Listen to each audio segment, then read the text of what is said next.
Sessions po kayo ganyan, no? Pagka pinagsama-sama po natin yung ating pong mga talento, kakayahan, gumaganda po ang gawain po ng Panginoon. Amen? So kung kayo po may mga nakikita na kailangan po nating ayusin, kailangan po nating idagdag, so welcome po kayo para po sa ating pong ika-aayos. Sister Leia, salamat po. At kayo po ay regalo ng Panginoon dito po sa Lara Church. Pagpalain po kayo ng Panginoon sa inyong mga iniisip para po sa kagandahan ng ating gawain. At si Sister Berna po, siya po ang ating pong ingat-yaman. So, yung pong ating pong reporting ay ginagawa po natin yan every month. Monthly po natin yan ginagawa para malaman po natin kung saan po napupunta yung ating pong pera. Dahil po, sabi po ng Biblia, kung tayo ay pagkakatiwalaan sa isang maliit na bagay, pagkakatiwalaan din po tayo ng Panginoon sa mas malaking bagay. So, kailangan po ay maayos po ang ating pong pagpapalakad sa ating pong kaperahan o sa ating pong paggamit sa ating pong pera. So, ito po yung pera ng Panginoon. Amen? Hindi po natin ito pera. Amen? So, yung po mga kaloob ninyo, yung tithes ninyo, yung offering po ninyo, ay nagagamit po yan para po sa gawain ng Panginoon. Amen? So, sumusulong po ang gawain ng Panginoon dahil po sa inyo po mga pinibigay na kaloob, yung pong inyong tithes. Yan po ay nasa Biblia, ibigay natin ang ating pong mga ikapo, ang ating mga handog, na meron pong kagalangan. So, pag-pray po natin, so yung deficit na sinasabi po, o tayong malungkot doon, ay sabihin lang po doon, kailangan pa po natin ipag-pray ang bawat isa na lalo pa tayo pagpalain ng Panginoon. Amen. Para matugunan ang mga pangailangan po sa ating simbahan. So lalo na po, dati na po ang ating pong anniversary sa April 26. So, kailangan na rin po natin ng budget para po dito. Kaya pagmimitingan po natin yan sa next Saturday. So magmimiting tayo ulit para pag-usapan po yung ating pong mga gagawin para po sa ating anniversary. So mamaya po, after the service, yung mga kami pong mga apat na pastors ay magmimiting. Mamaya, Brother Cesar, Brother Pastor Raymar, Pastor Jason. So tayo po ay mag-uusap para po sa ating pong gagawin programa para sa ating sunrise service o yung ating 7 last words. No? Yung pong gagawin po natin. So paghandaan po natin ang mga gawain po natin, pagtulong-tulong po natin.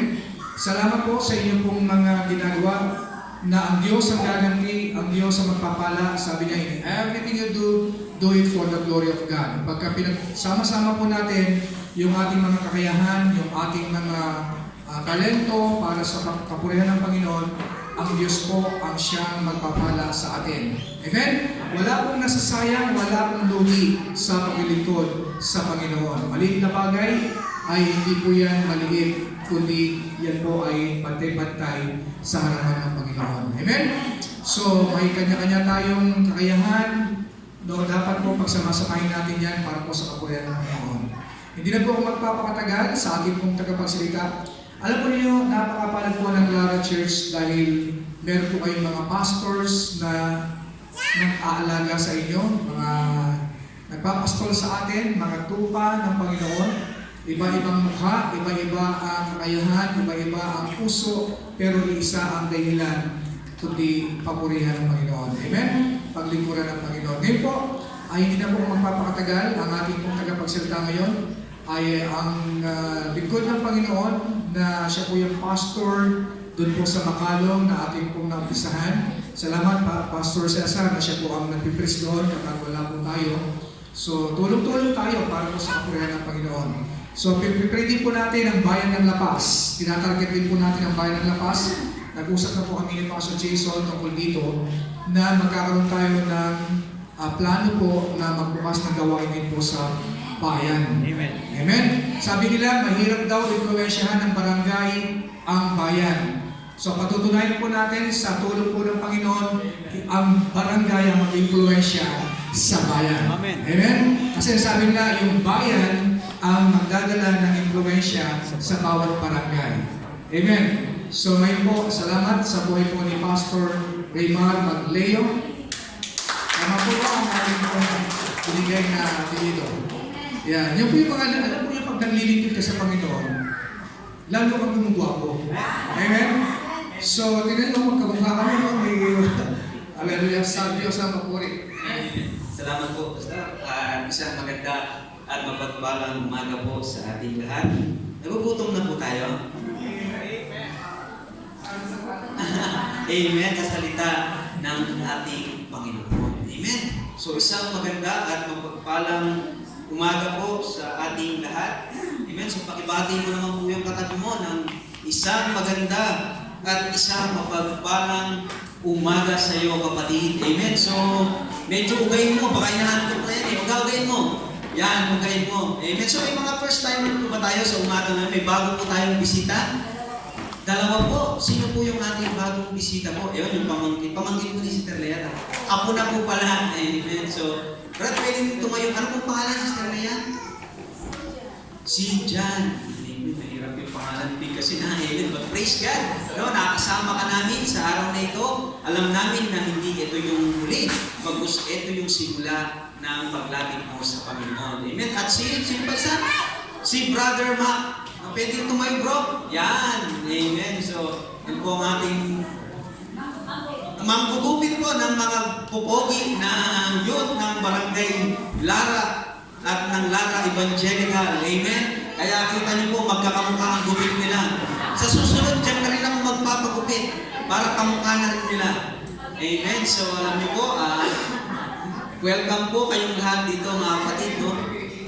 Amen. So wala pong itinataas dito. Hindi po tinataas ang ating mga pastor, hindi po tinataas ang simbahan, kung hindi, isa lamang po ang ating itinataas, the begotten Son, our Lord and Savior, Jesus Christ. Amen?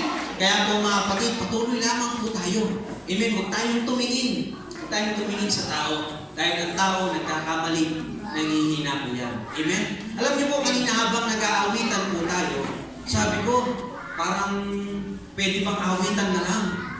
Amen? Andun na eh. Andun na yung laman. Amen? Dinagdagan pa ni Sister Lea na nagpatotoo ng kabutihan ng Diyos sa kanyang buhay. Amen? Talagang napakabuti po ng Diyos. Habang umaawit nga po tayo kanina, hindi ko po mapigilan na umiyak po talaga sa Panginoon. Kasi po, grabe po yung kabutihan ng Panginoon. Alam niyo po, gusto ko lang po ikwento sa inyo yung isang nireview sa akin ng Lord kanina. Habang nag-aawitan po tayo, noong unang araw po niya akong dinala sa Taiwan. Unang araw po sa Taiwan, unang araw, unang gabi ko po. Kasi po, before ako pumunta sa Taiwan, na-diagnose po ako na namamaga po yung appendix ko. So, unang araw na pagdating ko sa Taiwan, unang gabi po, natutulog ako, sumasakit po yung appendix ko. Ang sabi ng doktor dito sa atin sa Pilipinas, pag yan sumakit pa muli, kailangan buksan na. Kailangan tanggalin na yung appendix mo. Nung magdamag po na yun, sobrang sakit po talaga ng tiyan. Wala akong ibang matawad. Talagang nakabaluktot lamang po ako sa higaan ko sapagkat napunta ako sa kwarto na panay, matatagal na. Mag-isa ko lang po bago sa loob ng kwarto. Wala po akong kilala kahit isa. Ang alam ko lang tawagin ng Panginoon ng oras na yun. Sobrang sakit po ng tiyan ko nung magdamag na yun. At naisip ko, pag sa araw na ito na-operahan ako, hindi pa nga ako nagsisimulang magtrabaho o operahan na ako agad dito sa Taiwan. Kaya po kinabukasan nun, praise God po, nawala po yung sakit ng tiyan ko. Kasi yun talaga yung pumasok sa isip ko, unang araw pa lang sa Taiwan, na-operahan na ako. Baka pag in-operahan ako, itapon ako ulit sa Pilipinas. Baka sabihin, wala na akong silbi sa Taiwan. Doon ko po naranasan yung kabutihan ng Diyos na hindi niya po ako inalaw sa unang araw ko pa lamang sa Taiwan na ma-operahan ako. Pero alam niyo po, pagkatapos po ng 7 buwan, kung di ako nagkakamali, na-operahan pa rin po ang inyong lingkod. Kasi kailangan na po talagang tanggalin eh. Ilang beses na po siyang namaga. Kaya tinanggal po. Alam niyo po, nakaka-bless po kasi nung inoperahan po ako doon, ang binayaran ko lamang po ay 8,000. 8,000 lamang po binayaran ko for 6 days po ako sa ospital. Grabe po yung kabutihan ng Diyos. 8,000 lang po ang aking binayaran. 8,000 po sa pera nila. So, mga 15,000 lamang po yun sa pera natin. At ang yung pinakopera pa po sa akin, yung hindi ka po hihiwain. Kung hindi po, bubutasin lamang. Yung may part lang ng tiyan mo, nabubutasin po. So, pag dito ka po inoperahan sa Pinas po ng ganong operation, napakamahal po. Samantalang sa Taiwan po, 15,000 lang sa pera natin. Kaya nga sabi ko, Lord, napakabuti mo. At sa loob ng 6 na araw po, na nasa loob ako ng hospital, hindi po ako nawalan ng bantay. Mayroong 2, 3, ganun po karami lagi ang bantay ko sa loob ng hospital ko ngayon. Dahil tinawag na po ako ng Panginoon sa gawain niya po sa Taiwan. At mga kapatiran po, yung mga nagbabantay po sa akin. At lahat po ng dumarating doon, palaging may baon na panalangin po. Grabe po, kaya napaka-buti po ng Panginoon sa buhay po natin. Kaya nga, alam niyo po lahat ng nangyayari sa buhay ko, sa buhay natin, minsan may time na pinapa-realize ng Lord sa atin kung bakit nangyayari. Amen? Kung bakit mo nararanasan yun. Amen? Kaya po sa umagang ito, ang mensahe po ng Panginoon is God's will and purpose po. God's will and purpose. Dito po tayo kay Joseph, the dreamer po. Story po ni Joseph. Mahaba po ito, ilang chapter po ito. Malamang 2:00 po tayo matatapos. Amen? Amen. Kaya po ba? Yung iba, parang umalis ka na dyan. Amen. So, hindi po natin, papasadahan lamang po natin, kukunin lamang po natin yung mensahe sa story po ni Joseph, the dreamer po, o ni Joseph po. Siya po'y anak po ni Jacob. Amen. Alam niyo po, sa daming times ko po na nababasa itong kwento po ni Joseph, ganun din po, karami yung luha po, tuwing binabasa ko po itong story niya. Kasi sobra po yung nangyari kay Joseph.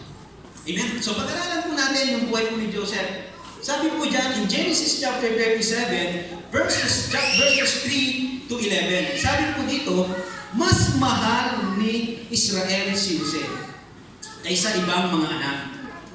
Sapagkat matanda na siya nang ito'y isinilang. Iginawa niya ito ng damit na mahaba at may manggas. Nang mahalata ng mga kapatid ni Jose na mas mahal siya ng kanilang ama, kinamuhian siya ng mga ito at ayaw siyang pakisamahang mabuti. Minsan na naginip si Jose at lalong namuhi ang mga kapatid niya nang ito'y ikwento niya sa kanila.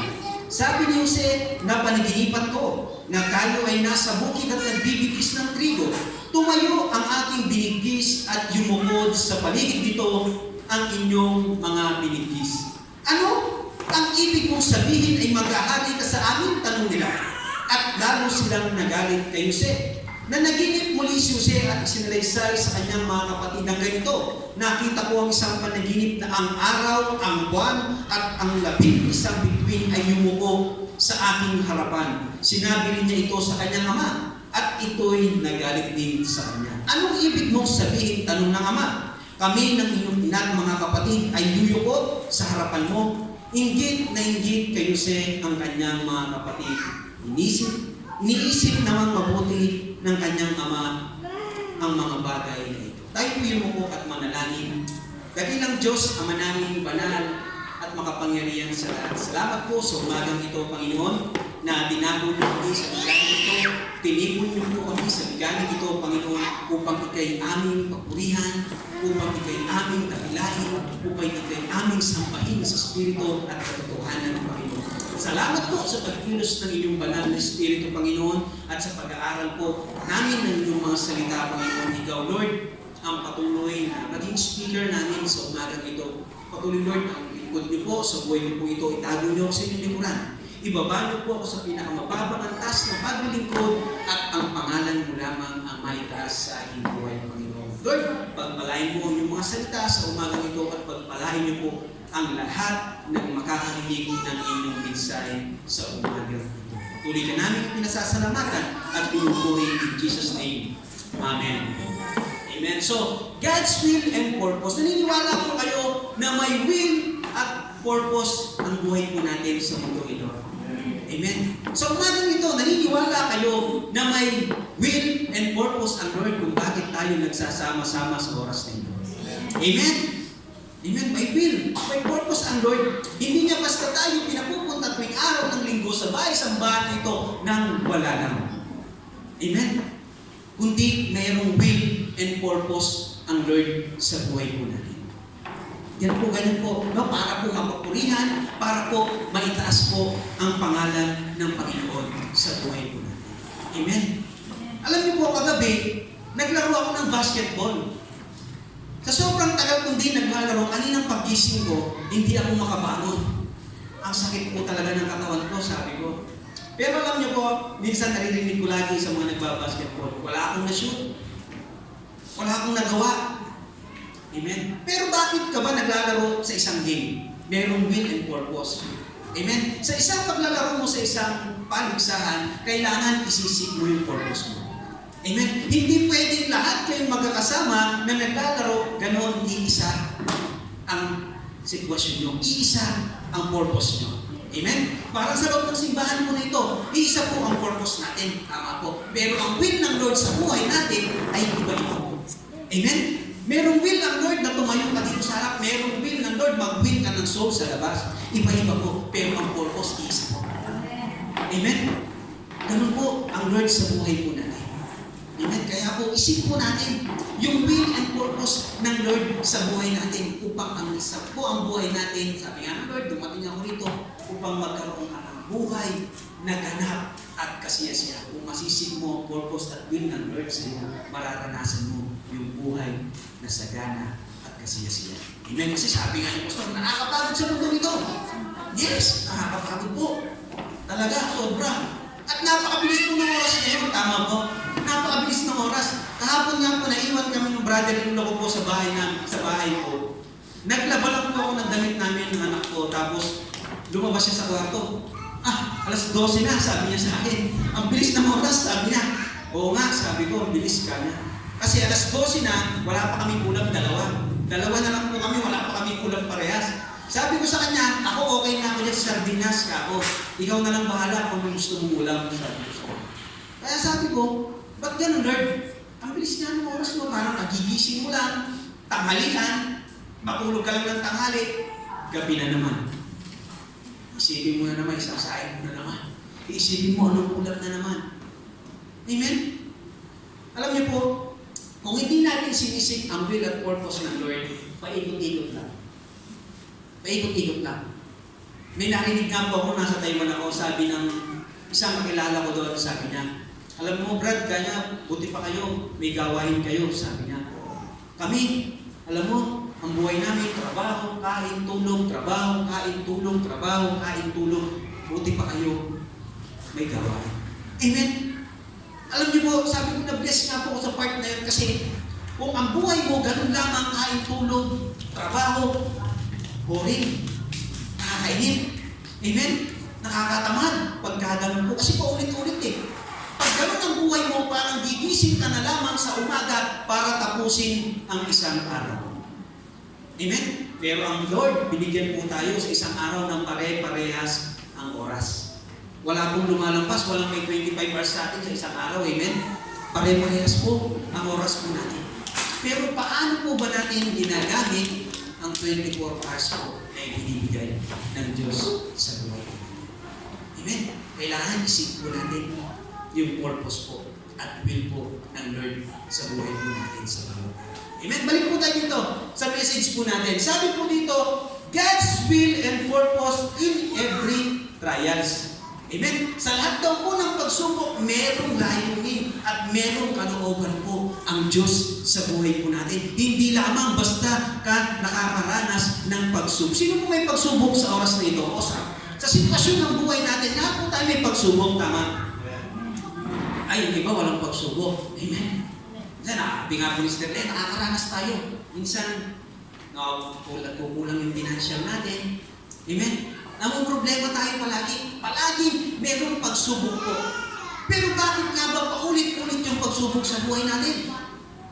Amen? Merong gustong ilibing ang Lord sa buhay po natin kung bakit ito nangyayari po. Amen? Sa buhay po ni Joseph, ilang beses po siya sinubok. Ilang beses po siyang nakaranas ng pagsubok po. Unang-unang pagsubok po niyang naranasan ay yung pagtangkaan po siyang patayin ng kanyang mga kapatid. Ang sakit po, no? Mismo mga kapatid mo ang magtatangka sa iyong pumatay. Si Pastor, pinagtangka ang patayin. Tama po, Pastor Jason? pinagtakaan pero hindi po ng kanyang mga kapatid, kundi ng mga masasamang loob. Pero may purpose po yun. Mas tumapang si pastor na maghayag ng salita ng Panginoon. Amen? Kaya nga po yung mga trials na nangyayari sa ating buhay, may purpose po ang Lord. Amen? So yung nangyari kay Joseph po dito, pinagtakaan po siyang patayin. Yun po yung unang pagsubok na nangyari sa kanyang buhay. Grabe po, kapatid mo, pagtatangkaan kang patayin. Amen? Ano ba pong sumunod sa ginawa sa kanya? Amen? Pero hindi po siya tinuluyang patayin. Amen? Ang ginawa po sa kanya, paglapit ni Jose, hinubad nila ang mahabang damit nito na may manggas at inihulog sa tuyong balon. Masakit po siguro yun, no? Iuhulog ka sa tuyong balon, ang lalim po nun. Amen? Grabe po yung ginawa nila kay Joseph ng kanyang mga kapatid po. Dahil po nung nireveal po ni Joseph yung panaginip po niya sa kanyang mga kapatid. Nagplano po ng hindi maganda sa kanya. Hinulog po siya sa balon. Amen? At pagkatapos po, ano po ginawa sa kanya? Amen? Hindi pa po sila nasiyang doon. Kasi sabi nila, wala naman tayong mapapala kung papatayin natin ang ating kapatid. Ibenta na lang natin siya, sabi ng kanilang mga kapatid. Kaya nang may dumaraang mga mangangalakal na Midianita, iniahon nila si Jose at ipinagbili sa halagang 20 pirasong pilak at si Jose dinala ng mga Ismailita sa Ehipto po. Amen? Ang una, pinagtangkaan, hinulog sa balon, ibinenta, pagkatapos ibinenta pa rin. Amen? Kung tayo po nakaranas ng gano'n. Kung tayo po nakaranas, pinagtangkaan, sinaktan, binenta, wala na, finish na. Diba? Bigti na. Amen? Pag tayo po ang nakaranas noon, pero si Jose, ano pong nangyari sa kanya? Sa buo, nung binenta po siya dito sa Ehipto, napunta po siya kay Potiphar po. Amen? Sa buong panahon ng paglilingkod ni Jose sa bahay ni Potiphar, ay pinatnubayan siya ni Yahweh. Ano mga kanyang gawin, ay nagtatagumpay po. Amen? Na kay Potiphar na po siya niyan. Lahat po ng ginagawa ni Jose ay nagtatagumpay po. Kung tayo po nakaranas ng pagsubok na gano'n, gagawa ka pa ba ng matino? Gagawin mo pa rin ba yung tama? Hindi na. Amen? Sa mga kabataan nga, karamihan nagre-rebelde na eh. Amen? Hindi mo lang mapansin, magre-rebelde na. Hindi mo lang nabili yung gusto, hindi na marunong sumunod. Amen? Pero si Jose, ang dami niyang naranasan, pero nagawa pa rin niyang gawin ang mabubuting bagay sapagkat pinapatnubayan siya ng Diyos. Amen? Sa ngayon, nararanasan po ba natin ang patnubay ng Diyos? Amen? Kasi kung wala ang patnubay ng Diyos, napakahirap pong gumawa ng mabubuting bagay. At napakahirap iakbang tuwing araw ng linggo sa pagpunta sa bahay-sambahan kung wala ang patnubay ng Diyos. Kasi pag tuwing linggo, maraming sakit na dumarating sa Kristiyano eh. Amen? Sakit ng ulo, sakit ng katawan, sakit ng bulsa, at kung ano-anong sakit pa. Amen? Yan pong nararanasan ng mga Kristiyano tuwing linggo. Napakaraming sakit po.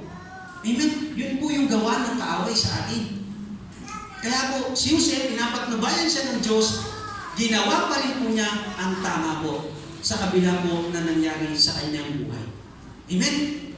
So, pagkatapos po, ipinagkatiwala ni Potiphar kay Jose ang lahat maliban sa pagpili ng kanyang kakainin. Si Jose matipuno at magandang lalaki. Amen? Katulad po ng mga pastor niyo po dito. Katulad po ng mga kalalakihan po natin dito. Mga matitipuno at magandang lalaki. Mga bagong gupit pa. Amen? Si pastor, bagong gupit. Napakaraming bagong gupit ngayon. Amen?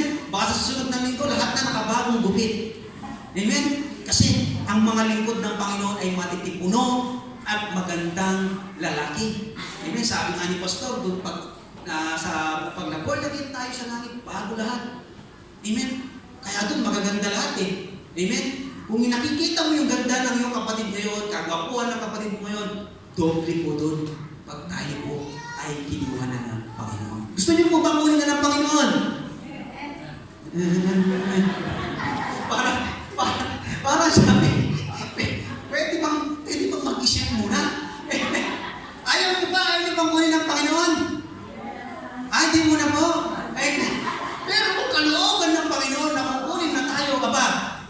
Sino pa ba tatanggi, kapatid? Amen? Kesa naman datnan ka ng Panginoon na wala ka sa presensya niya. Kaya habang nasa presensya ka niya, Lord, kung ito ang iyong kalooban, kunin mo na ako, Panginoon. Amen? Si Pablo nga, kung kalooban ng Diyos, na ako'y kunin niya, ay mabuti. Ngunit kung hayaan pa niya akong mabuhay at may gagawin pa siyang mabuting bagay, mas mabuti.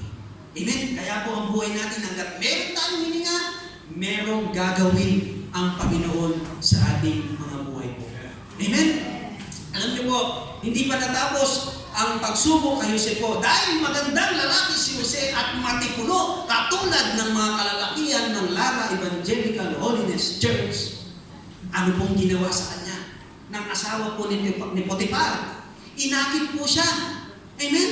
Inakit po siya. Sabi niya, sa verse 12, wala ano-ano'y hinablot ng babae ang kanyang balabal at sinabi, halika, sipingan mo na ako.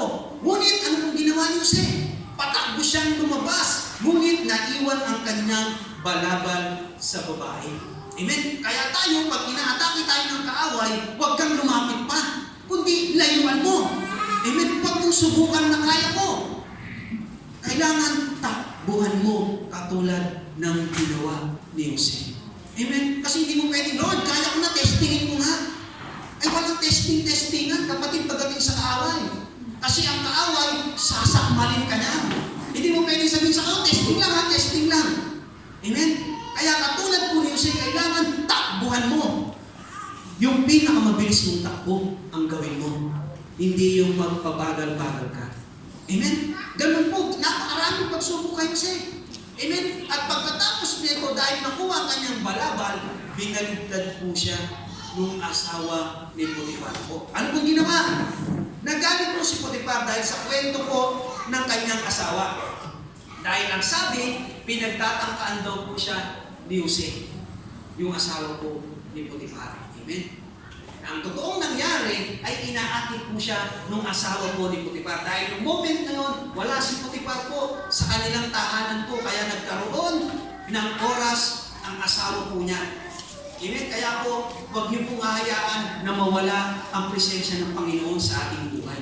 Kasi dyan po, humahanap ng butas ang kaaway po. Pag ang Lord wala sa presensya mo, papasok po agad ang kaaway. Kaya 24/7, magpasyon tayo palagi sa Lord. Amen? Kasi makakita lang ng gagatundong ang kaaway na butas sa buhay mo, papasok yan. Amen? Nakita na po kayo ng isang balon na may tubig sa loob. Tusukin mo lamang po yun. Nang napakaliit po, karayong po, pako, lalabas po agad yung tubig. Amen? Maging sa timba, uubusin po yun pag may butas pong isa. Amen? Kaya po, wag natin bibigyan ng entry point ang kaaway sa buhay mo natin. Wag mo sasabihin, testing lang, pastor, testing lang. Amen? Testing lang. Kaya nga po, nung napakaraming handaan mo dun sa kabilang bahay ko, dun sa mga kamag-anak ko ng aking mga in-laws ko, sabi ko, hindi ko susubukan. Nakaya ko. Amen? Pag nakaharap ko na sila, at meron ng inuman, pag medyo nagkakainitan na, iskabo na tayo. Takbo na tayo. Amen? Kasi hindi mo ka pwedeng manatili doon. Mas marami sila, isa mo, pwede mo bang sabihin, kaya ko lahat itong mga ito. Kaya kong tanggihan ang alok nila. Siguro, una, kaya mo eh. Hindi pa sila mainit eh. Pag mainit na yung mga yan, kaya mo pa kayang umalis? Hindi po. Kaya bago pa lang magkainitan ng laban, tumakbo ka na. Iligtas mo na ang iyong sarili sa parating na kapahamakan. Amen? Hindi mo pwedeng, hindi, may pagkwentuhan lang ako. Sasamahan ko lang sila. Hindi mo pwedeng sabihin, kapatid. Amen? Yung kinikwento nga ni Pastor, nag-preach siya sa mga lasing. Anong ginawa sa kanya? Sinaktan siya. Amen? Kasi ang mga lasing, minsan hindi na makapag-isip ng tama. Kung sinabi siya, pag di mo ito ininom, ibubuhos mo sa mukha mo. Papayag ka ba? Hindi po. Baka magwala ka mas matapang ka sa kanila. Amen? Kaya bago dumating yung sitwasyon na yun, tumakbo ka na. Iwan mo na sila, kapatid.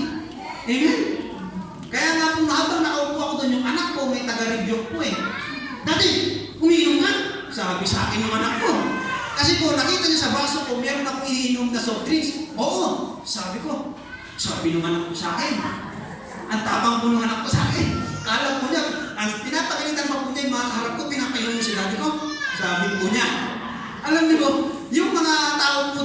mga kamag-anakan po nila Benok, nabe-bless po sa kanya. Kasi pag nakikita na po niyang gano'n at nakaupo po ako, hindi umiinom si daddy ko. Sabi niya, pwede bang painumin si daddy mo? Hindi pwede. Sabi ng anak ko. Alam niyo po, talaga po, sabi ko nga, minsan merong tao na inilalagay po para sa atin. May nilalagay ang Lord na tao para sa atin para manatili tayo sa Panginoon. Amen? Hindi lang basta aksidente yung tao na yun. Amen? Ginamit ng Lord yun para hindi ka mahiwalay po sa stand mo. Kasi nung moment na yun, parang parang OP ka eh. Kasi sila ang saya ng kwentuhan nila, hindi ka makasabay, no? Ano mo, dapat ganito, ganyan. Eh, ikaw, wala kang karga, wala kang gasolina. Hindi ka makasabay. Yung isip mo ngayon, no, nung flesh mo, sumabay ka na.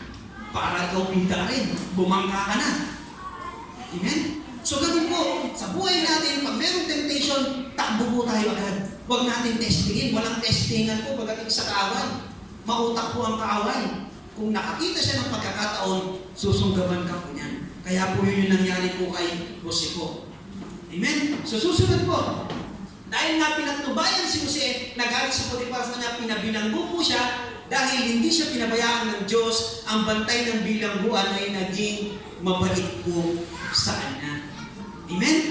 Kaya po anong ginawa ng tagabantay po na yun? Si Jose ay ginawa niyang tagapamahala ng lahat ng mga bilanggo at siya ang tanging nagpapasya kung ano ang gagawin sa loob ng bilangguan. Amen? Una po, siya po ang ginawang tagapamahala sa bahay ng Potiphar. Sumunod, tagapamahala sa loob ng bilangguan. Amen? Alam niyo po grabe po yung nangyari kay Joseph, pero naging tagapamahala pa po siya. Amen? Kung ikaw po, pinakulong ka ng wala kang kasalanan, ano pong gagawin mo? Takas, takbo. Amen? Minsan, tatakas ka sa kulungan kasi alam ko kasalanan eh. Pinipilit mo wala kang kasalanan. Pero si Jose po, naging tagapamahala pa po siya. Amen? Sa loob po ng kulungan po na yun. At may nangyari po, minsan, sabi diyan, ang tagapangasiwa ng mga inumin ng paraon at ng punong panadero ay parehong nagkasala sa kanilang Panginoon na hari ng Ehipto. Sa galit nito, sila ay pinakulong sa bahay ng punong gwardiya ng piitang ipinagdalhan kay Jose po. Amen? So sa pagsubok po na yon, dito po papasok po yung will and purpose ng Lord po.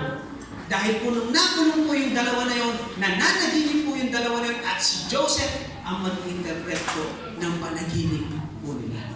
Amen? So yung nakulong po yun, kinuwento po ng dalawa ang kanilang panaginip po kay Jose. At si Jose po ay pinaliwanag po kung ano ang kanilang mapapanaginipan. Binilinan po ni Jose ang isa po dito na paglabas po nito, sabihin sa paraon na wala siyang kasalanan. Ngunit nakalimutan ito nung isa. Dahil po yung isa doon, pinatay na, tama po. Pinatay po yung isa doon. Hindi ko po alam kung yung maker po ba o yung tagapamuno ng inumin ng hari po. Amen. Pero yung isa po doon, binilinan po ni Jose na sabihin mo sa paraon na nakakulong ako at wala akong kasalanan. Amen. Kampante si Jose, nasasabihin yun. Oo, sasabihin, sinabi ng isa. Alam niyo, minsan yung tao ganyan nakakalimot no? Kahit anong bilin mo. Sabihin mo kay ganito. Sabihin mo yung ganito. Pagdating niya sa tao, nakalimutan. Pagbalik sa'yo, nasabi mo ba? Ay, nakalimutan ko eh. Amen? Minsan madalas ganyan po tayo. Nung pumunta nga po ako labas, sabi ng asawa ko, loadan mo nga ako sa GCash, sabi niya. O sige, sabi ko. Nakarating ako ng labas, nakauwi ako ng bahay, nasa yung load ko. Nakalimutan ko. Amen? Kaya minsan, kailangan merong paalala para hindi tayo nakakalimutan yung mga binibilin po sa atin. Amen? Kaya po ang Lord, hindi po napapagod, paalalahanan po tayo. Hindi po napapagod ang Lord na magbigay ng mensahe po sa buhay po natin. Amen? So, nung nangyari po yun, yung paraon naman po ang nanaginip.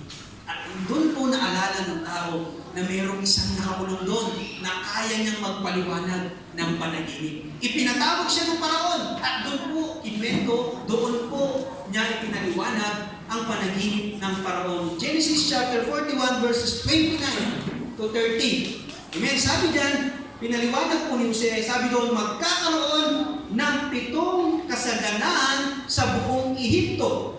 Ang kasunod naman nito ay 7 taon ng taggutom at dahil sa kapansalaang idudulot nito, malilimutan na sa Ehipto ang nagdaang panahon ng kasaganaan. Amen? So yun po ang mangyayari daw po sa Ehipto at sa mga karatig po nilang bayan po. Amen? So dito po papasok yung next point po natin. That God's will and purpose in every problem po. Una, pagsubok. Amen? Sabi ko, lahat tayo may pagsubok. Ngayon, ang tanong ko, may problema rin po ba tayo?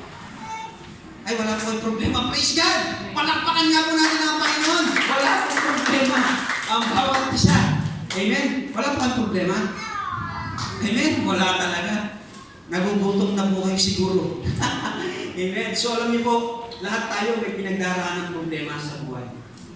Amen? Ngunit ang napakasarap sa Kristiyano, sabi nga ni Brother Joe, na-bless ako dun sa pinost niya. Ang sabi niya, basta ako masaya kahit maraming problema. Sabi ni Brother Joe, sabi mo, napangiti ako nung nagkabasa ko nung My Day ni Brother Joe na yun.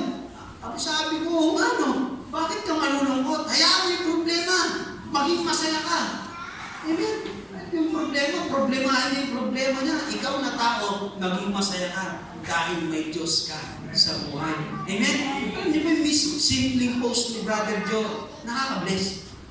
Kahit ako na-bless po ako ng moment na yun, kasi minsan, senti mode ako pag nag-iisa ako, lalo pag wala yung anak ko. Kasi doon ko nararanasan yung pangungulila ko po sa asawa ko pag wala po yung anak ko. Kaya nung nabasa ko, bakit po problemahin? Kailangan maging masaya po tayo palagi. Amen? So dahil sa problema na pumasok na ito, ang ginawa ko kay Jose ay ito. Sabi niya, at ngayon, ilalagay kitang gobernador ng buong Ehipto. Inalis ni Paraon sa kanyang daliri ang singsing na pantatak at isinuot iyon kay Jose. Binihisan niya ito ng damit na lino at sinabitan ng gintong kwintas sa leeg. Amen? May purpose, may will. Dahil sa problema na yun, ginawa kong gobernador. Amen? Una, tagapamahala ng bahay ni Potiphar, tagapamahala ng kulungan, ngayon, tagapamahala ng buong Ehipto. Amen? Kaya kapatid, kung ikaw, pinaalis ka sa isang mong pinapamahalaan, merong ipaibibigay sa iyo ang Diyos na mas malaki dyan. Amen? Inihahanda ka lagi ng Lord. Hindi ka niya ialis sa isang bagay na wala siyang inihahandang kapalit sa iyo. Pero sabi nga ni Pastor, masakit pag inaalis sa iyo yung nakasanayan mo na. Amen? Masakit po. Pero yung kapalit po nito, doble yung sagana po. Amen? Kaya kapatid, huwag kang manungkot kung inaalis ka ng Panginoon sa isang bagay. Kasi ayaw ng Lord na manatili ka dyan. Bibigyan ka niya ng mas malaki at mas magandang pagpapala. Amen? So sabi ko dyan, bilang gobernador ng Ehipto, si Jose ay nagbebenta po sa lahat po. Amen? Maging sa kanyang mga kapatid. Amen? At kaya sa kanya pumunta ang kanyang mga kapatid. Paglapit ng mga ito, sila'y lumukod sa kanyang harapan. Amen? Unti-unti po nangyari yung panaginip ni Jose na isang araw yumuko sa kanya ang mga kapatid po niya. At ito po yung moment na una na yumuko po sa kanya ang kanyang mga kapatid. Dahil hindi po nakilala nila si Jose. Dahil ang alam po nila, patay na ang kanilang kapatid po. Dahil po sa kanilang ginawa na ibinenta po. At wala na po silang naging balita simula po nang ibinenta po nila si Jose po. Amen? Dahil lumadaan po yung tagutong, sumugod ang kanyang mga kapatid doon upang bumili. Amen? Grabe po yung nangyari po. At ang nangyari po susunod doon, bumalik po ang kanyang mga kapatid po sa Ehipto po. Amen? Dahil po, una, napagtatagpo ng kanilang mga kapatid, hindi po siya nakilala. Ang ginawa po niya, meron po siyang ginawa. Iniwan po yung isang kapatid po niya upang sunduin po yung isa pa po nilang kapatid po. Amen? Pinabalik po niya. At nung nagutom sila, babalik po sila ngayon ulit sa Ehipto para bumili. Pero ang usapan, hindi sila pwedeng humarap kay Jose nang hindi nila kasama ang bunso nilang kapatid. Amen? So ngayon, babalik sila kasama nila ang bunso nilang kapatid. Ngunit ang bilin sa kanila ng ama, nasabi diyan, pinagdala sila. Nagdala nga sila ng mga kaloob at salaping dapat dalhin at nagbalik sa Ehipto kasama si Benjamin po, yung bunsong kapatid po nila. Nang makita ni Jose si Benjamin, iniutos niya sa aliping na mamahala sa kanyang tahanan, isama mo sila sa bahay, sila'y kasalo ko mamayang pananghalian, magkatay ka ng hayop at iluto mo. Amen? So ayan po, tinanggap po sila ni Jose. Amen? Kung kayo po, naranasan niyo po ang pag-uusig po ng inyong mga kapatid, ang pagplano ng hindi maganda sa inyong kapatid, kaya niyo pa po kayang gawin yung ginawa ni Jose. Natatanggapin po niya ang kanyang mga kapatid. Noong moment po rin, pwede na niyang ipakulong ang kanyang mga kapatid. Tama po? Kasi sa kabila po ng kanyang ginawa ng mga kapatid niya sa kanya, naging mabuti pa rin po siya. Amen? Pagkatapos po nito, pagbalik nila, kinamusta sila ni Jose. At pagkatapos ay tinanong, kamusta naman ang inyong ama? Malakas pa ba siya? Sabi ni Jose, Ginoo. Ginoo po ang tawag ng mga kuya po niya sa kanya dahil hindi po siya kilala. Buhay pa po siya at malakas, tugon nila. At sila'y lumuhod at yumukod muli sa harapan niya. Pangalawang pagyuko po ng kanyang mga kapatid. Amen? Dahil ito po yung revelation po ng panaginip po ni Jose sa kanyang mga kapatid po. Pagkakita ni Jose kay Benjamin, siya ay nagtanong, ito ba ang sinasabi ng bunsong kapatid? Pagpalain ka ng Diyos, anak, sabi ni Jose. Hindi mapaglabanan ni Jose ang kanyang damdamin at halos siya'y mapaiyak dahil sa pagkakita sa kanyang kapatid. Kaya't siya'y pumasok sa kanyang silid at doon umiyak. Nang mapayapa na niya ang kanyang kalooban, naghilamos siya, lumabas at nagpahain ng pagkain po. Amen? Grabe po, no? Pinapatigas po ni Jose yung puso po niya. Pinapatigas po niya. Pero, pilit po itong lumalambot. Dahil pagkapatid na ang usapan, iba na yan. Amen? Sabi nga po, kahit anong mangyari sa inyong magkapatid, at the end of the day, magkapatid pa rin kayo. Kayo pa rin ang magtutulungan. Amen? Kaya nga minsan sinasabi ko sa mga bata, tinatanong ko kasi, ilang taon mo? 14 po. Yung kapatid mo, ilang taon? 12 po. Lagi kayo nag-aaway, no? Sabi ko sa kanya, opo. Bakit? Kasi kami ng kuya ko, lagi rin kami nag-aaway, no? Pag magkadikit ang edad, sigurado, laging nag-aaway. Amen? Ganyan po kami ng kuya ko, no? Pero at the end of the day, magkapatid pa rin po kami. Amen? At nasubok po yun. Yung naranasan ko pong napaaway po yung kuya ko. Ako po ang sumugod sa away ng kuya ko. Kaya nga sabi ko, kahit balik-balik mo yung mundo, ang kapatid mo ay kapatid mo. Pinigay sa iyo ng Panginoon. Amen? Kahit anong pinapakita sa iyo ng kapatid mo ay kapatid mo. Amen? Kaya po, huwag mong pagtataniman ng sama ng loob ang kapatid mo. Kahit anong mangyari. Amen? At pagkatapos po nun sa verse 44, wala po dyan, Brother Jobert, sorry. Sa chapter 44 po, dito po, aalis na po yung mga kapatid po ni Jose upang bumalik sa kanilang ama. Ang ginawa po ni Jose, pinainan po niya ang kanyang mga kapatid. Nilagay po niya yung pinag-iinuman po niya, tinago po niya doon sa sisidlan po ni Benjamin. At pagkatapos, nung napaalis na kanyang mga kapatid, pinahabol niya. Sabi niya, habulin ko yung mga yun. Pero alam po nila na nasa plano po ni Jose yun. Ninakaw nila yung kopa ko. Sabi ni Jose, hanapin mo. Ang usapan po nila ng mga kapatid ni Jose, kung kanino makikita ang kopa, maiiwan siya. At dapat patayin na siya. At nakita po yun sa sisidlan po ni Benjamin. Pero ang pangako po ng mga kapatid nila kay Jacob, ay iuuwi po ng buhay ng kapatid nilang si Benjamin po. Pero paano na po niyan? Naiiwan si Benjamin, kaya hiniling na naman ng magkakapatid, pawalan niyo na po ang kapatid namin bunso at kami na lamang ang alipinin mo. Amen? Pero hindi na po talaga kaya ni Jose. Dumating po yung sitwasyon sa buhay po niya. Ito po yung last point natin. God's will and purpose in every situation po. Amen? Sa buhay natin, iba-ibang sitwasyon po natin. Minsan, sagana. Minsan, mahirap. Minsan, malakas ka. Minsan, pagod ka. Minsan, nahihina ka. At gusto mo nang sumuko sa buhay. Amen? Pero, God's will and purpose in every situation sa buhay natin. Kaya po yung situation na to, yung moment na ito, hindi na mapigil ni Josepo ang kanyang damdamin. Kaya pinaalis niya ang kanyang mga tagapaglingkod na naroon. Nang sila na lamang ang naroon, ipinagtapat ni Jose sa kanyang mga kapatid kung sino siya. Sa lakas ng kanyang iyak, narinig siya ng mga Ehipsyo. Kaya't ang balita ay mabilis na nakarating sa palasyo. Ako si Jose, ang pagtatapat niya sa kanyang mga kapatid. Buhay pa ba talaga ang ating ama? Nagulantang sila sa kanilang narinig at hindi nakasagot. Lumapit kayo, sabi ni Jose. Lumapit nga sila at nagpatuloy siya ng pagsasalita.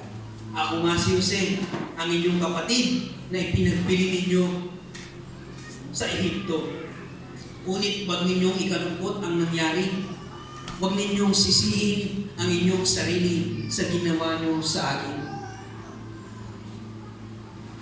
Ang Diyos, pinaka-highlight po, ang Diyos ang nagpadala sa akin dito upang iligtas ang maraming buhay. 2 taon pa lamang ang taggutom, 5 taon pa ang darating at walang aanihin sa mga pugirin. Pinauna ako rito ng Diyos upang huwag malipol ang ating lahi. Kaya hindi kayo kundi ang Diyos ang nagdala sa atin dito. Ginawa niya akong tagapayo ng Paraon, tagapangasiwa ng kanyang sambayanan, at tagapamahala ng buong Ehipto. Mga kapatid, hindi po natin kaya ikumpara yung buhay natin sa buhay po ni Jose. Pero sabi ko nga po, lahat tayo dumadaan sa pagsubok. Lahat tayo dumadaan sa matinding problema ng buhay. At lahat tayo ay dumaraan sa iba't ibang sitwasyon ng buhay po natin. Pero lahat ng pinagdaraanan mo ay hindi basta lamang hinayaan ng Lord, kundi pinagdaraanan mo yan dahil may layunin siya at purpose kung bakit mo nararanasan. Kung kapatid, pagod ka na, o ika'y nahihirapan na, parang ayaw mo na,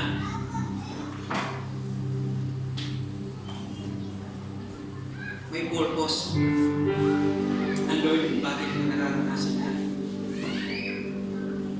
Madalas iniisip mo, Lord, ba't ganito lagi? Ba't ang bigat lagi, Lord? Lord, ang sakit na eh. Lord, nakakapagod na. Bakit yung iba masarap ang buhay, Lord? Ako, naniniwala ako sa iyo, pero bakit ang hirap ng buhay ko? Minsan, tinatanong mo sa sarili mo, hanggang kailan ko kaya, Lord, pagdaanan itong nararanasan ko? Lord, hihinto na ba ako? Ayaw na ba ako, Lord, sa pagsunod at pagtawag sa iyo? Si Jose, hindi napagod, kapatid. Hinayaan niya kumilos ang Lord sa buhay niya. Pwede po tayong tumayo. Tumayo po tayo. Kung nakakaranas ka ng pagod, anumang sitwasyon mo, hirap na hirap ka na, gusto mo nang sumuko, isa lang ang gagawin mo, kapatid. Ang patuloy na magtiwala sa Panginoon. Dahil ang Diyos lamang ay may kakayanan na gawin ang mess. Ito ay message. Yung basura, tingin mo sa sarili mo basura, gagamitin ka ng Lord para magayak ng kanyang mga salita. Yung mga pagsubok mo, at least, testimony. Lahat na nararanasan mong pagsubok, ipinaparana isang tunay at buhay na patutuo ang buhay mo. Nakakaranas ka ng trial, ito ay trial, isang achievement. Nakala mo hindi mo na kaya. At worst, a victim into a victory. Katulad mo Jose, isa siyang biktima ng pagkakaisa ng kanyang mga kapatid. Ngunit sa buhay niya, ginamit siya upang magtagumpay siya. Hindi lamang ang buhay niya, hindi lamang ang pamilya niya, kung hindi ang lahat ng mga tao sa panahon niya. Kaya kapatid, ang buhay mo ay hindi sayang. Ang buhay mo ay hindi aksidente.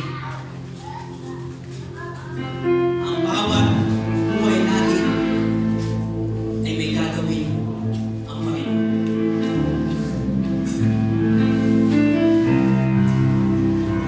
Awitin po natin itong awit po na ito. Itong awit. Patuloy natin pagtitiwala sa Panginoon.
Galing po natin ang Puerto Rico.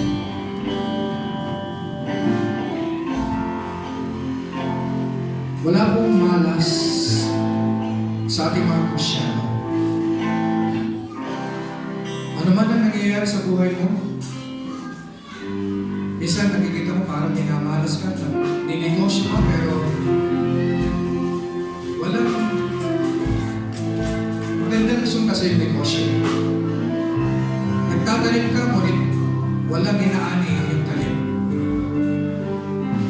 Lahat ginagawa mo, pero bakit parang ang minamalas sa tingin ng mga iba? Sa ating mga Kristyano, walang malas. Nakita natin si Joseph, napakaganda po ng mensahe ngayong umaga nito. Siguro, lahat ginagawa mo na, nagtatrabaho ka, parang kalabaw, ang trabaho ginagawa mo, napakahirap ka, pero parang butas yung pinaglalagyan mo. Parang walang pinupuntahan yung pera mo. Gumagawa ka ng mabuti sa kapwa mo, pero ayaw kaganti sa'yo. Masama. Si Joseph, mismong kadugo niya, kapatid niya, pinaya siya. Pinagtaksilan siya ng kanyang mga kapatid. Tinraidor siya ng kanyang mga kapatid. Pare, sa nangyayari sa buhay mo ngayon, sinasabi ng Panginoon, wala na akong kasalanan. Wala na akong ginagawang masama. Bakit ganito ang nangyayari sa buhay mo? Si Joseph, ipinakulong, walang kasalanan. Pinagbintangan siya, masamang tao. Pero napakabuti ni Joseph. Napakabait ni Joseph. Malinis ang puso ni Joseph. Mahal niya ang Panginoon, pero ginantihan siya ng masama ng mga tao. Pero sa kabila nun, gumawa pa rin siya ng mabuti. Mabuti pa rin ang kanyang iginanti. Kaya pinromote siya ng Panginoon. Kapatid, huwag kang susuko. Ano man nangyari sa buhay mo? Lahat ginagawa mo na, nagkatrabaho ka, maayos, pero may mga taong sisiraan ka. Pagbibintangan ka, gagawa ka ng masama. Kapatid, huwag kang matakot. Katulad ni Joseph, nakaranas siya ng maltrato, pagsisinungaling, pagsisinungalinira, pero yung pala, inihanda siya ng Diyos para iligtas ang maraming tao. Kung hindi siya naging gobernador, walang tutulong sa kanyang pamilya. Walang lalapitan ang kanyang mga kamag-anak. Hindi mailigtas ang mga tao. Kapatid, sa buhay mo, nangyayari ngayon, may magandang ibubunga yung mga masasamang nangyayari sa buhay mo. Maging tapat ka na. Arin, yung asawa mo, pinahal mo, binigay mo lahat, at tiwala, pero pinagtaksilan ka niya, niloko ka pa rin niya, sinaktan niya ang puso mo, kapatid. Huwag mong gantihan yung masamang ginagawa sa iyo ng ibang tao. Gantihan mo ito ng mabuti. At pagpapalay ka ng Panginoon. Ang ginawa ni Jose, tinulungan pa rin niya yung kanyang mga kapatid na nanakit sa kanya. Minahal pa rin niya itong mga kapatid niya ito. Kaya pinagpala siya ng Panginoon. Kapatid, huwag kang maghinakit. Huwag kang magaling ng sama ng loob ng galit sa iyong boss. Naging loyal ka sa iyong boss. Ginawa mo lahat. Parang hindi siya, pero ang nakita niya pa rin sa iyo, batid.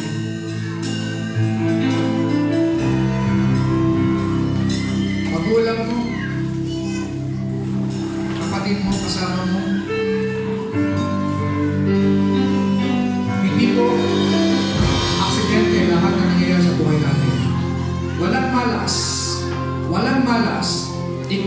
ay nakatakdang pagpalain ng Panginoon. Amen? Si Jose, ano man ang gawin sa kanya ng mga tao, ano man ang ginawa sa kanya ng mga tao, dahil nakatakdang siyang pagpalain, tinanggap niya ang pagpapala at siya naging pagpapala sa maraming tao. Kaya kapatid, tanggapin mo sa palalayanan mo, ikaw ay nakatakdang pagpalain. Amen? Ano man ang gawin sa iyo ng iba, ano man ang sumpang nilitawan nila sa iyo, at sasabihin nila, ikaw ay hindi yayaman, ikaw ay maghihirap, ikaw ay gagapang, lahat ng iyan ay babaliktad. Ikaw ay nakatakdang pagpalain ng Panginoon. Pinagpala ka sapagkat ang ating Panginoon ay buhay. Amen? Pinagpala tayo. Hindi tayo biktima. Hindi tayo pwedeng sakalin ng away sapagkat tayo protektado ng dugo ni Jesus. Protektado tayo ng salita ng Panginoon. Ang tayo natin ay buhay. Hallelujah! Napakaganda po ng mensahe nyo sa atin. Praise God! Hallelujah! Panginoon, salamat. Muli niyong pinahalala sa atin ang iyong kabutihan. Minsan dumating po sa buhay natin na ayaw na namin sumuko. Ayaw na natin magpatuloy. Dahil sa mga hindi patas na iginaganti ng marami sa amin. Sa kabila ng mga mabubuting bagay na ginagawa namin. Katulad ng nangyari kay Jose. Napakabait ng kapatid. Dahil siya ay masunurin sa Diyos. Napakabait niyang anak. Napakabait niya sa kanyang pamilya. Ngunit, sinaktan siya ng kanyang mga minamahal. Sinaktan siya ng kanyang mga tinutulungan. Pero Panginoon, salamat. Si Jose ay patuloy na gumawa ng mga. Kaya Panginoon, turuan niyo po kami at tulungan. Magpatuloy sa paggawa ng mabuti. Sa kabila ng mga pinagdadaanan namin, pinaghihirapan namin, mga kahirapan, pagsubok, mga problema, mga sitwasyon sa ating mga buhay. Panginoon, magpapatuloy kami, magtitiwala sa iyo. Alam namin, hindi ka nagbabago, hindi ka sinungaling sa iyong mga salita at pangako. Ikaw pa rin ang Diyos na nagsabi sa amin, hindi mo kami iiwan at mapabayaan, Panginoon. Hallelujah. Salamat sa iyong mensahe. Salamat sa iyong lingkod na ginamit, mamatapang na nagpapahayag ng iyong salita. Ngayon, Panginoon, ay muli kanyang lalabas sa simbahan ito na meron kanyang pag-asa, lakas, paharap sa mga pagsubok, sa mga problema, sa bawat sitwasyon ng aming buhay. Hallelujah. Salamat, Panginoon. Purihin ka para magdapat ng kapalit. Kaya, Panginoon, salamat sa lugar na ito. Dito kami nakakakuha ng lakas. Salamat, Panginoon, sa simbahan ito na kami ay nagkakaroon ng bagong pag-asa. Narinig namin dito ang iyong mga salita. Dito namin narinig ang iyong pagdalihang salita. Salamat po, Panginoon. Nabubuhay ang aming espiritu. Nabubuhay ang aming pananampalataya. Ikaw ang aming Panginoon. Hallelujah, hallelujah. Salamat sa iyo ang lahat ng kapurihan at kamalatiran. Binabalik po namin sa inyo ang papuri at pagsamba na nararapat lamang sa iyo. Sa pangalan ng Ama, ng Anak at Espiritu Santo, lahat ay pinagpala. Magsabi ng Amen. Amen. Hallelujah. Praise God. Salamat, Pastor Raymond. Pagpalay ka ng Panginoon sa iyo. Patuloy na magpapahayag ng salita ng Diyos. Amen.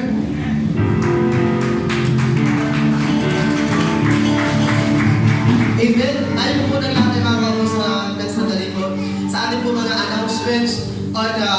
April or 26th day of April, we will be celebrating our 34th year. 33 year ng anniversary. So, ayun po maging excited dahil that will be our Thanksgiving celebration. At pasalamatan natin ng Diyos sa buong taon na ibinagalog niya sa atin, lalo rin sa church na ito. And again, thank you so much for coming to our newcomers, si Selja, pamangkin ni Tita Lea, and to Makmak. Thank you so much for coming. God will always bless you and your family. And we also have our announcements dito po. Every Sunday we have this 9 a.m. to 10 a.m. our Sunday school. Okay? And after Sunday school, dire-diretso po tayo 10 a.m. to 12 noon ang ating po Sunday service. And every Wednesday we also have our prayer meeting 7 p.m. all the way. And every Friday we have this celebration also sa Makalong fellowship. And every Thursday we have this cell group, life group sa mga kabataan. Sa mga kabataan pwede po kayong dumalo, mga newcomers. Pwede po kayo makipag-cooperate sa ating life group. Doon po kayo makakakita ng family. Sa small group din po ng mga adults,